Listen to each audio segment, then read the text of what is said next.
From the incredible treasures of ancient rulers to strange household items and ancient architecture that knock the ground out from under seasoned scholars, archaeologists are ready to shock us with discoveries we never even suspected. All of them will radically change your perception of history. Enjoy watching.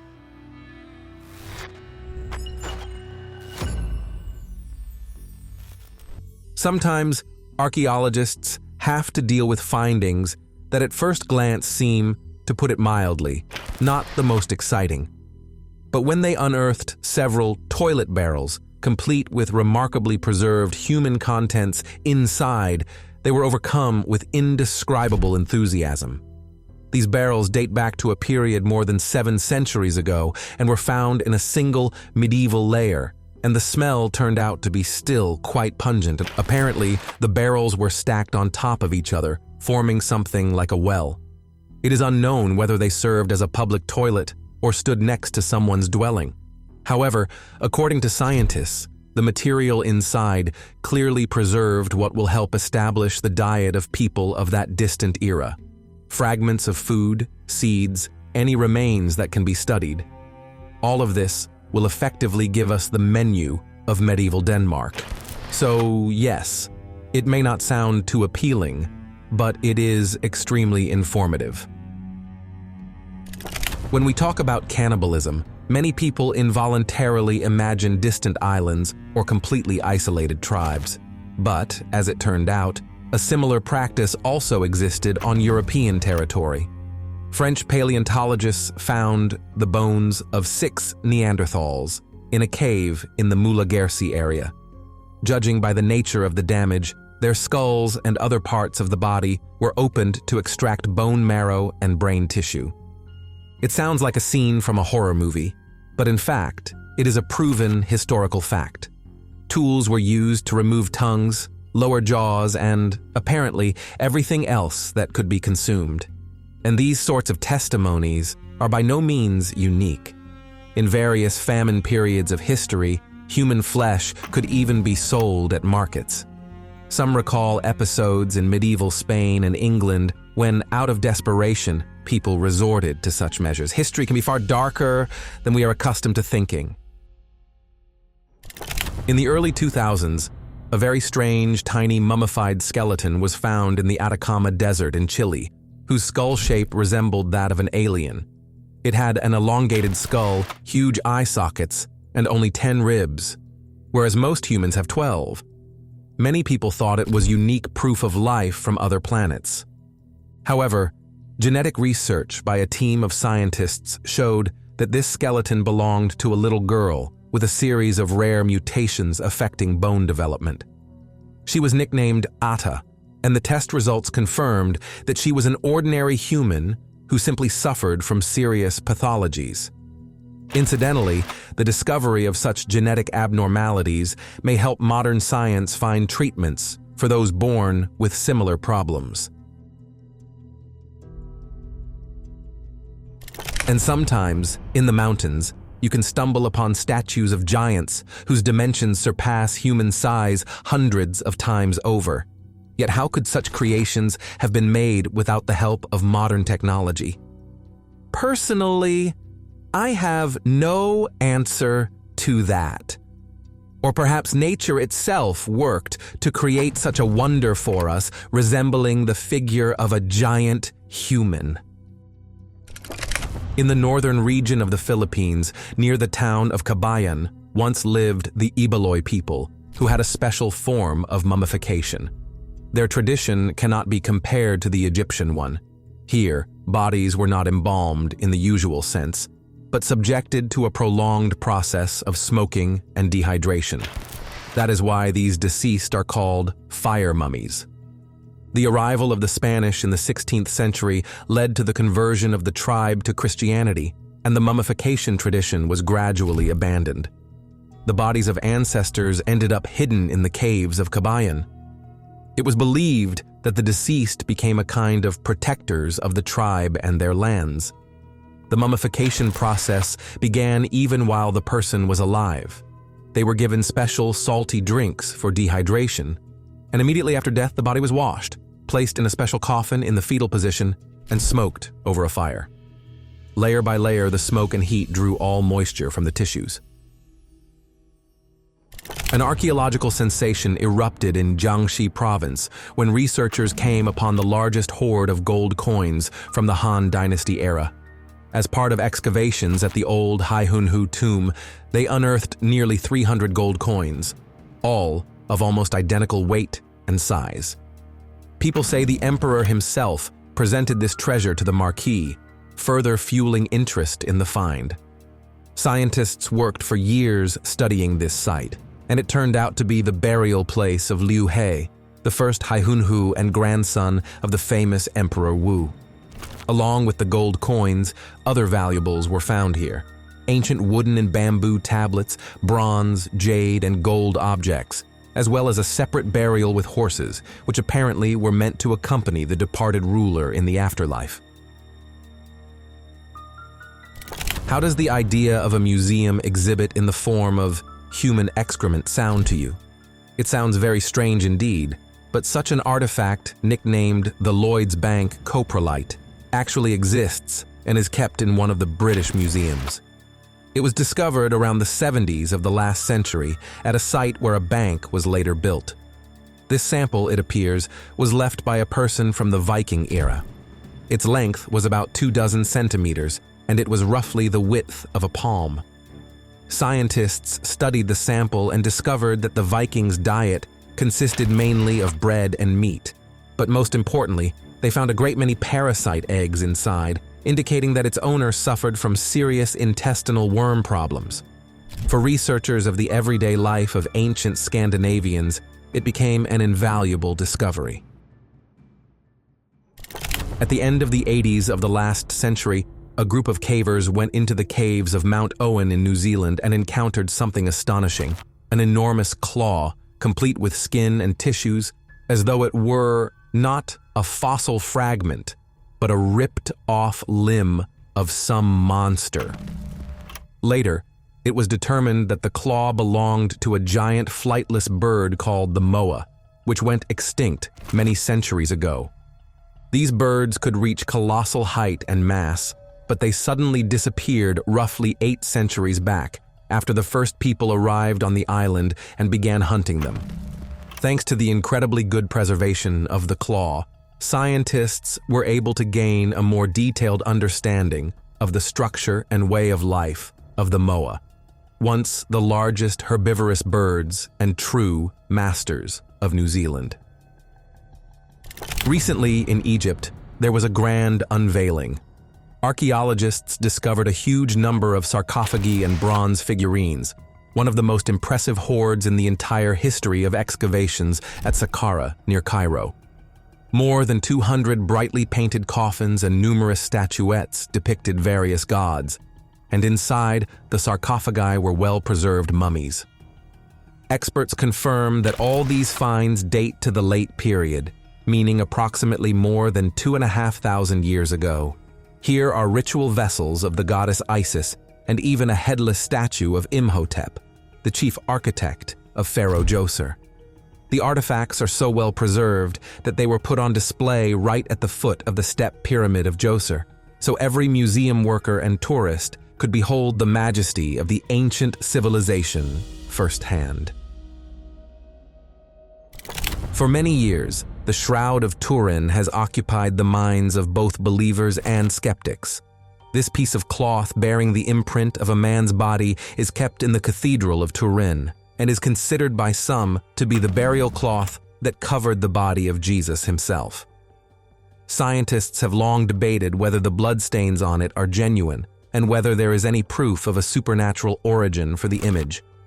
In the late 70s of the last century, a group of American specialists began a large-scale study, which ultimately concluded that, yes, the marks on the cloth were applied by direct contact with a human body. Ultraviolet fluorescence. Imaging confirmed that the blood reached the cloth not through paint or a drawn image, but specifically through contact with wounds. For many believers, this served as evidence of the relic's authenticity, although disputes over its age and exact origin continue to this day. In 2018 in Alexandria, a massive black granite sarcophagus weighing several dozen tons was discovered by accident. The find immediately gave rise to rumors. Some believed that Alexander the Great might lie within, while others warned of curses that would allegedly be unleashed upon opening the coffin. However, when the sarcophagus was opened, no ancient pharaoh was found inside. Instead, there were the remains of 3 skeletons drowned in foul-smelling water, most likely ordinary soldiers from the Ptolemaic era. On one of the skulls, there was an injury resembling an arrow wound.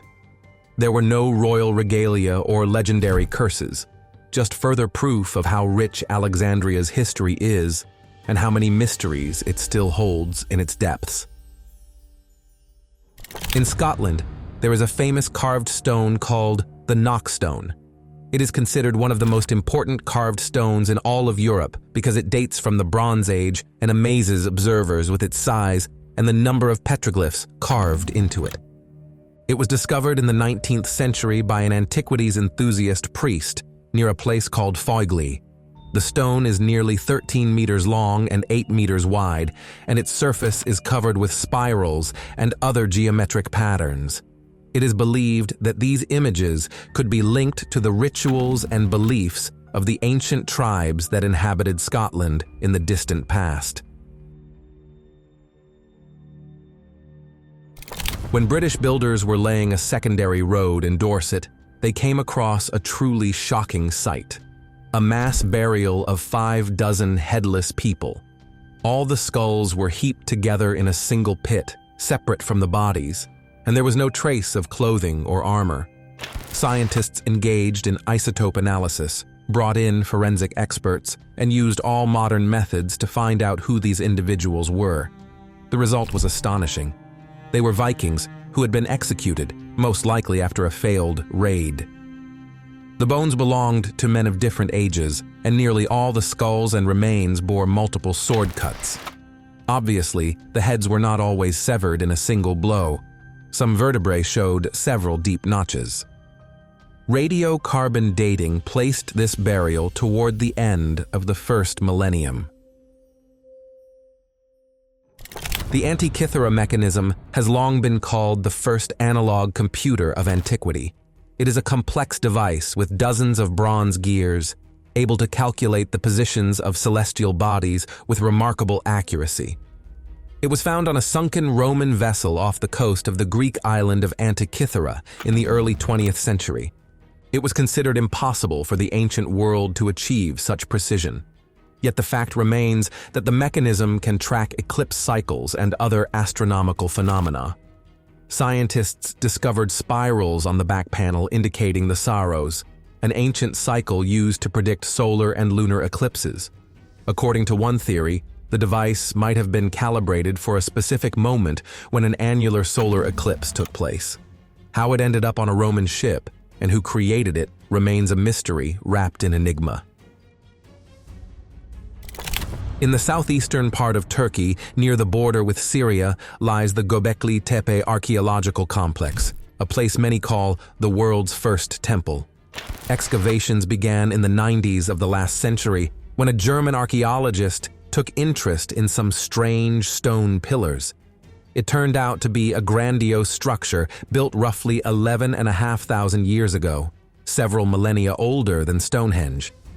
The most astonishing part is that it was probably built by hunter-gatherers who had neither agriculture nor domesticated animals.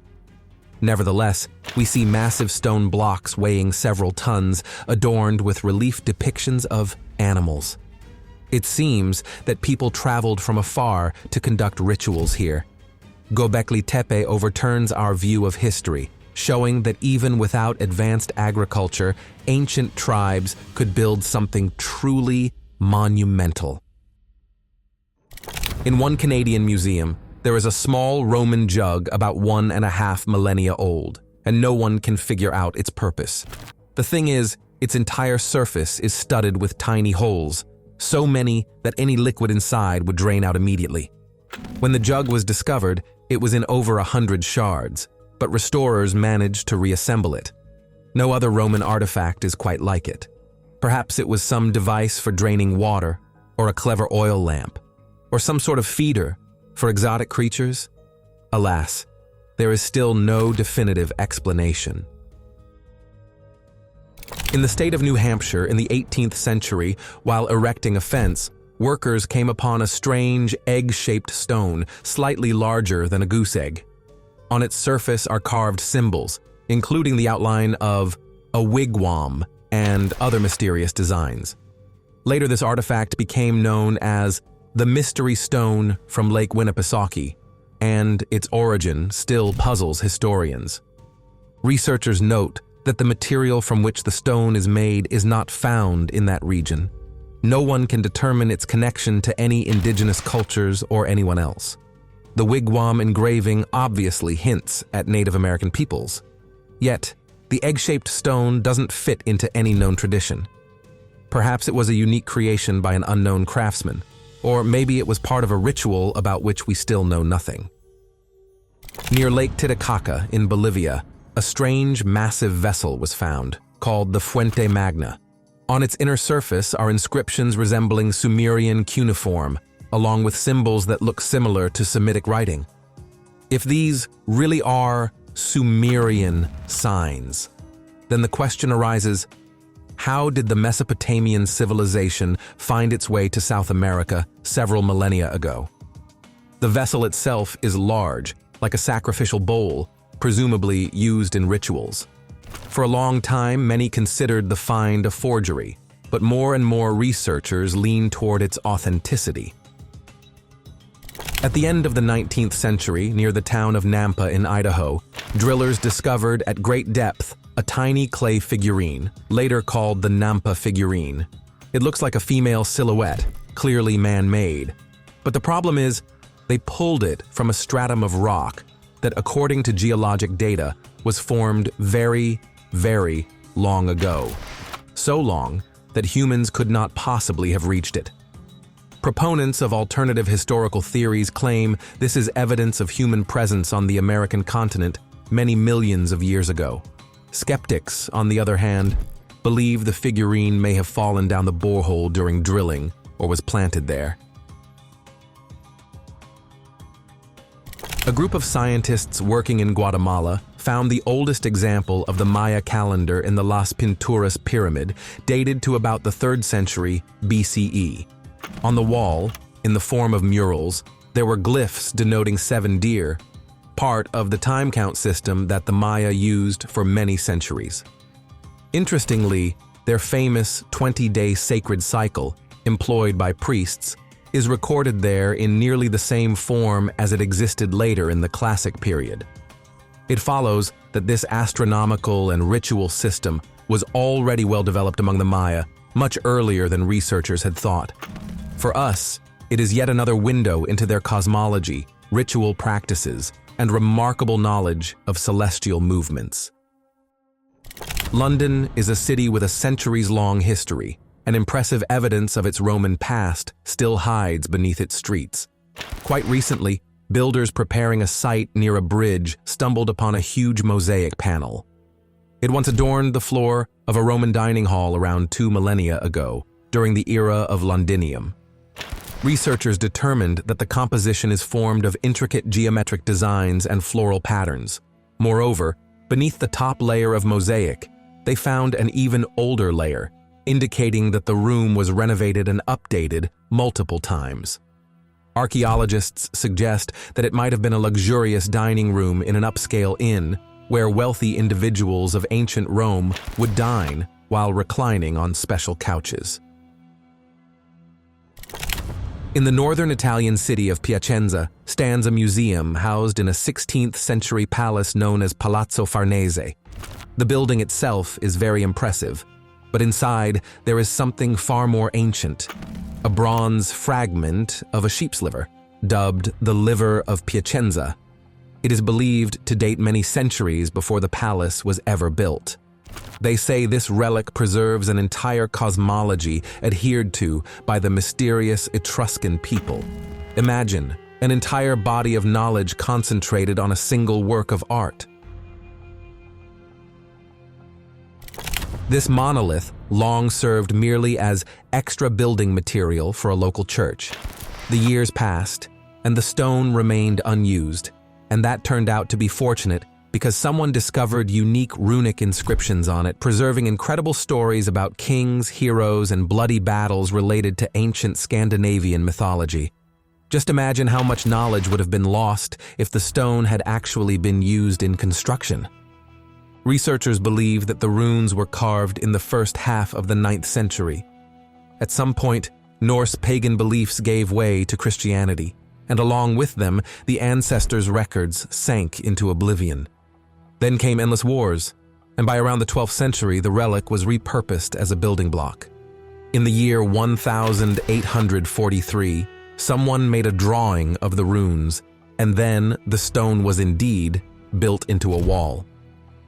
About 2 decades later, in the year 1862, the relic was finally removed and installed in the churchyard, where it can be seen to this day.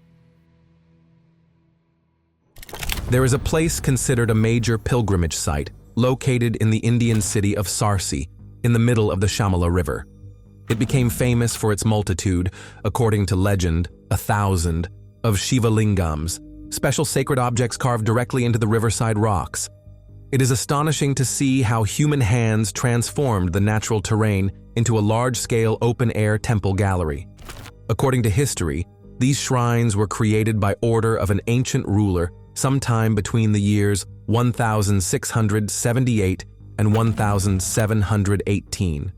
Almost every carving features the image of the sacred bull Nandi, who constantly accompanies the god Shiva. Each year, pilgrims from all over the country come here during the Mahashivratri festival to perform a special puja ritual. This amazing circular copper disc, roughly a dozen inches in diameter, about 30 centimeters, astounds everyone who sees it. It is inlaid with crescents, circles, and stars. Some are convinced it is an ancient map of the starry sky or a depiction of the phases of the moon and sun. Others see symbolic images of deities. The artifact is dated to about the 16th century BCE. For historians, the Nibra sky disk became one of the most important finds of recent centuries. According to researchers, it is the earliest known specific depiction of astronomical phenomena. Indeed, curiosity about the sky and stars has been part of humanity for a very long time. Through finds like this, we can understand how our ancestors learned to observe celestial bodies, interpret the movement of the sun and moon, and unlock the secrets of star maps. In northeastern Syria, near the Tigris River, lay an ancient trade route connecting the Euphrates Valley and the Mediterranean. There, the ruins of the city of Tel Brak were found, which experts believe to be one of the oldest urban centers on Earth. The discovered structures cover a vast area, and some mounds rise several dozen meters above the surrounding land. This site is dated to the 4th millennium BCE, and even at that time, it was a large city center with a population of tens of thousands. Excavations revealed the famous Palace of Naram-Sin and the Eye Temple, so named for the abundance of small eye idols found there. Archaeologists have determined that many of the buildings date to around the 39th century BCE, and that is hardly the most surprising thing.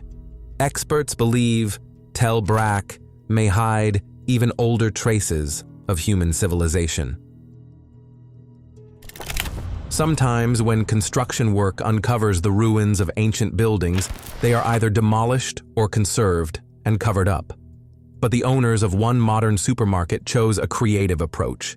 They not only preserved the ruins in place, but also made them part of the store's interior by installing a glass floor on top. Now, while shopping, visitors can simultaneously admire the surviving fragments of ancient architecture beneath them, as if in a museum.